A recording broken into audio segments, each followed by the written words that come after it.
Presyo ng gulay sa Port Avenue, Caloocan muling nagtaasan. Nandun si Edwin Duque, Aris 23. Edwin, mamalengke muna tayo. May buntag Kuya Jel, mabibigla ka dahil nung matapos yung budget supply at dahil muling tumaas yung mga presyo ng mga gulay.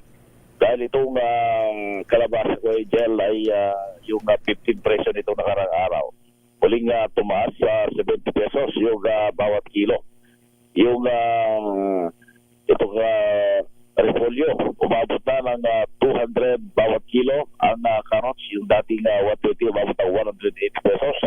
Ang pechay bagyo, nasa 180. Ang Tagalog, ito naman yung bumaba. Itong pechay Tagalog, nasa 100 pesos mula sa dating 150. Ang patatas, 60 pesos, bumaba.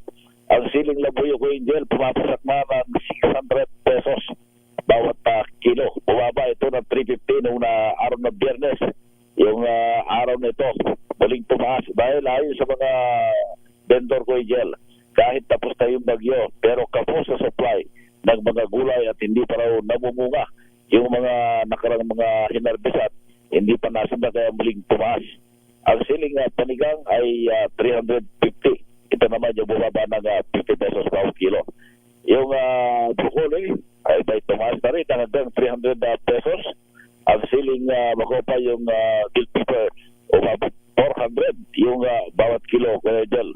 Pero sa mahilig sa pinakbet, itong ampalaya mula sa dating 300, ngayon 120 pesos. Ang kalabang yung iba pang mga gulay tulad ng kamatis, ito naman yung tumaas ng halos 30 pesos ulit, na dati ay umabot na ito ng 40 to 50, ngayon meron ng 80 pesos bawat kilo. Sa presyo naman ng isda, ang bangos, ito yung bumaba na kunjel dahil nasa 220 pesos na lang yung bawat kilo. Ganun din ang galunggong, 220. Ang tambakol, nasa 270 na lang, mula sa dati 250. At pang calamaris na pusit ay 260. Yung shrimps, yung medyo kaliitan ay 480. 800 yung pinakamalaki. At samantala sa presyo naman ng mga karne, ang manok, nasa 220 ang bawat kilo rito, habang ang baka ay nasa 440.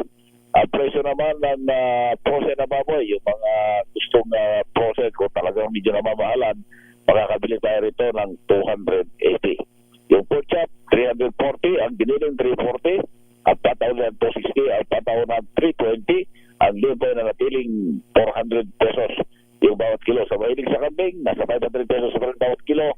460 sa ulot pa, yung papapaitan, 250 pesos bawat kilo. Sa presyo na bigas, meron ng 32 at pinakamahal 70, ang dinorado 80, ang malagkit na medyo yung hindi ganong presyo o hindi ganong bago, 80 pesos yung bagong harvest na napakaputi. Nabibili ko yung gel ng 100 pesos bawat kilo. Yan ating price monitoring report mula pa dito sa Port Avenue sa Caloocan. Aris 23, Edwin Duque, nagulat sa DCRH, una sa Pilipinas, una sa Pilipino. Maraming salamat, Edwin.